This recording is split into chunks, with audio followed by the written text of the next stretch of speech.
traveler who crosses Bolivia's high plateau toward its chief city, La Paz, comes upon it suddenly, picturesque, bright-colored, a city in miniature. Here, 250,000 people live in a modern community, 2.5 miles above sea level. La Paz is the highest big city in the world, higher even than Lhasa in Tibet. Thin, cold air, the people of La Paz are well adjusted, although living so high does make a difference, even in people who were born to it. The paseños, as residents of La Paz call themselves, are likely to alternate between periods of nervousness and apathy.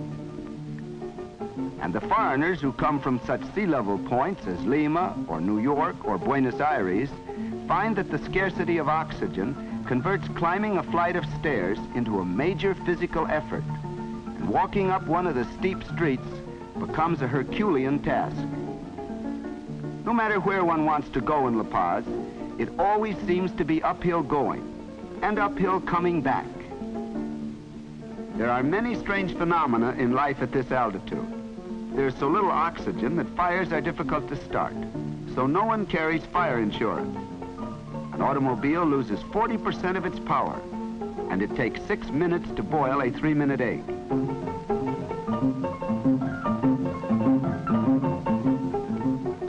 The heart of old La Paz is in the Plaza Murillo, where it is said that the first cry of rebellion against Spanish rule arose in 1809.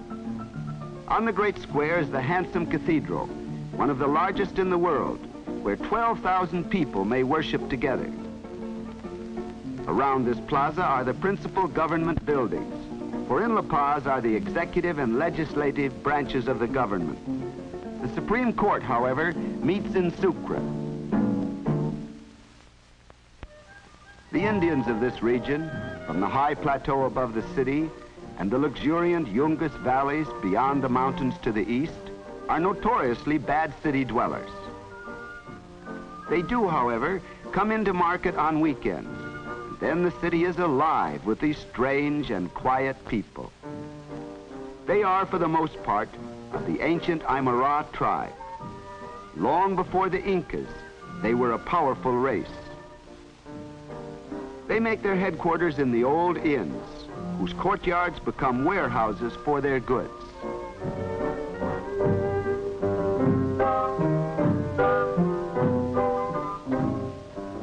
In the market, they eat the white hot and high-smelling picante. This may be a stew with meat, potatoes, and corn, or roast meat served alone, flavored with pepper and garlic.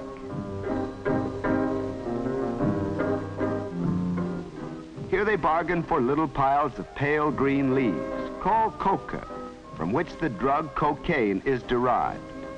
To these people who chew it like tobacco, it is an opiate to help them to endure the bitter cold and the hard labor. But the habitual use of coca dulls the intellect, so that enlightened Bolivians are now trying to stamp out the practice. But even more characteristic of the La Paz scene than the Indians are the Cholos, people of mixed Spanish and Indian blood. They comprise about 25% of Bolivia's population. Adaptable, colorful, and intelligent, they grow daily more important in Bolivian national life. Sometimes parading on a saint's day in a cloud of confetti and incense, more often gliding along under loads that would stagger a husky North American at this altitude, they are as omnipresent as the cobblestones of the street. Their great festival of the year is Alacitas, modernized remnant of an ancient Indian custom. Here the Cholos and Indians come from many parts of Bolivia, bringing their own handicrafts to sell. But the real star of the festival is the Akeco, a tiny plaster mannequin, a good fairy of prosperity in ancient legend. For the people believe that if they purchase at the fair miniature reproductions of things they want during the year, and if they hang them around the Akeco, their wishes will be granted.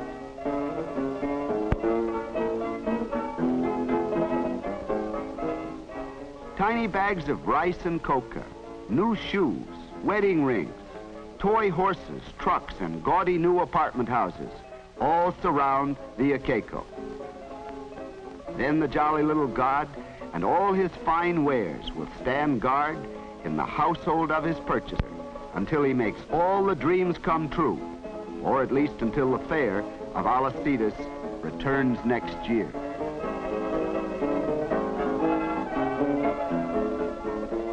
Alcides brings out the Chola of La Paz in her full glory.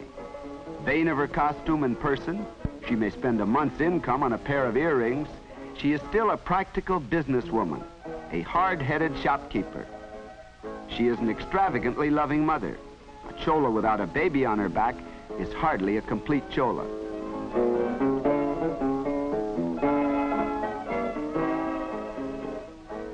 Humorous, quixotic, sharp-tongued, the Chola is unique and knows it.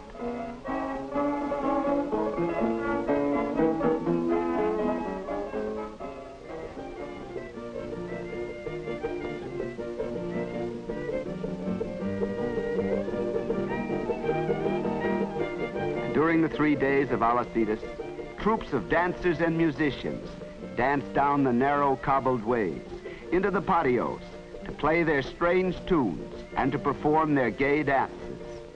Whirling in her bright shawl and dozen petticoats, the inevitable derby set at a jaunty angle, the Chola is a gay and provocative figure, unlike any other in the world.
But all of La Paz is not markets and fairs and dancing, for the City of Peace is full of colonial tradition. Founded in 1548 by a lieutenant of Pedro de la Gasca, it is laden with all the architectural glories which graced the early capital. Spanish stonework by Indian artisans tends to perpetuate Indian forms, and the heads of ancient gods loom strangely on these Christian columns.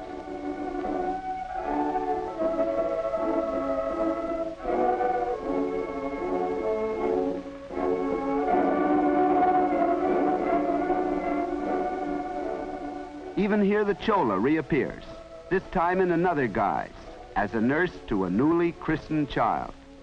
The Chola nurse is to many La Paz families what the Negro mammy was in the southern homes of the United States. And many a child of Spanish-speaking parents grows up speaking fluent Aymara. Also belonging to antiquity is the strangely beautiful cemetery, where the dead are placed in tombs high above the ground.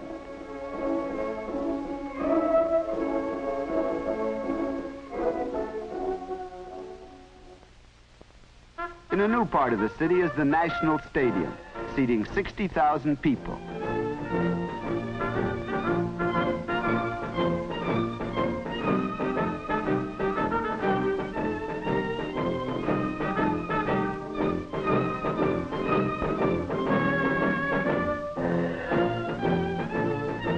Bolivians, in common with virtually all other South Americans, are lovers of soccer, which they play far harder and better than would seem possible at this altitude.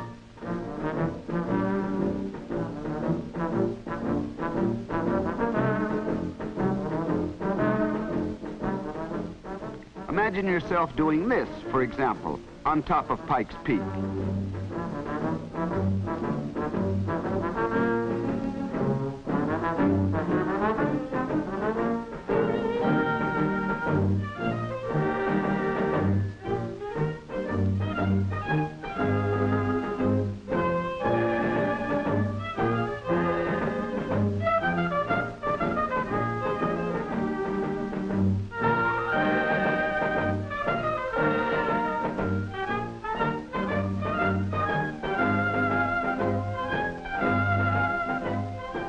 Smart La Paz loves the movies. This is one city in which Argentine and Mexican-made films are almost as frequent as those from North America. Most fashionable is the Vermouth or 6 o'clock show on Sunday evening. This is 1 hour in the week when you can be fairly sure of seeing La Paz out in its best bib and tucker. But there is still another La Paz, not picturesque, but important for the city's future.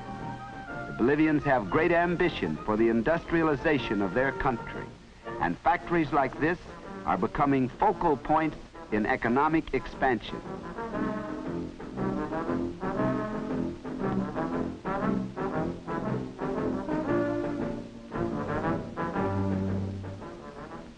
They have an almost childlike love of intricate machinery, and they also have sufficient good and inexpensive manpower to run it.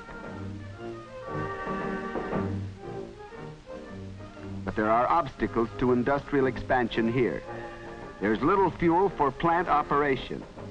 Most serious of all, every piece of machinery in this wool factory had to make the long sea trip from Europe or North America and the expensive rail trip up from the Pacific coast.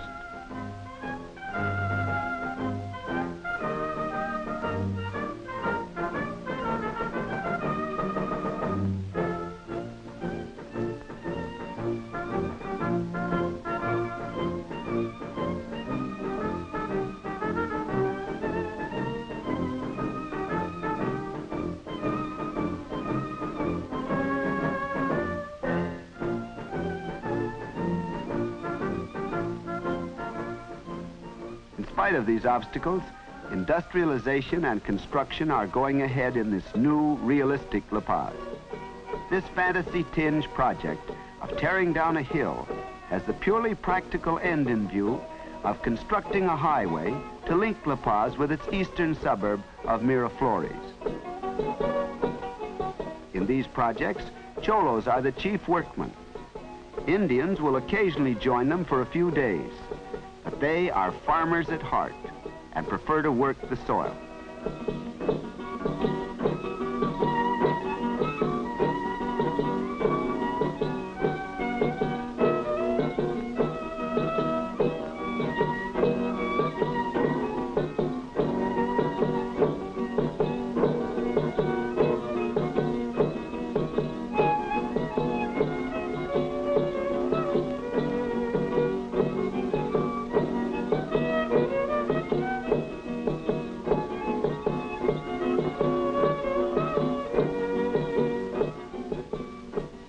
In Miraflores, construction is in progress on a new workers' housing project to replace the ancient adobe huts, which it is the wish of every citizen of La Paz to destroy.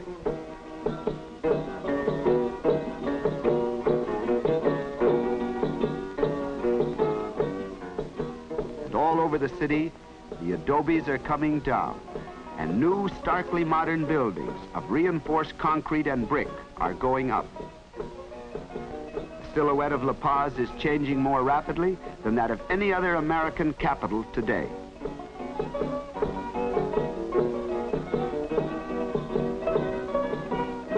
This reconstruction is a hard job. There is no easy access to building material. There's little wood, and all iron and steel must be imported. This adds to the cost and increases the difficulties of all construction. But still they build.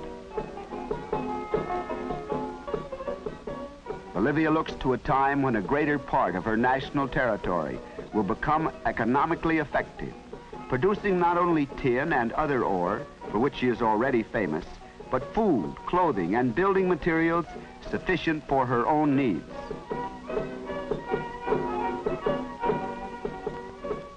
Paz, the center of modern Bolivia, is already the highest big city in the world. It is growing in the face of tremendous odds, as though there was some special virtue in this height, as though it literally increased the stature of the city. La Paz has set its heart on the idea, and it's back to the job of living at least half a dozen stories higher.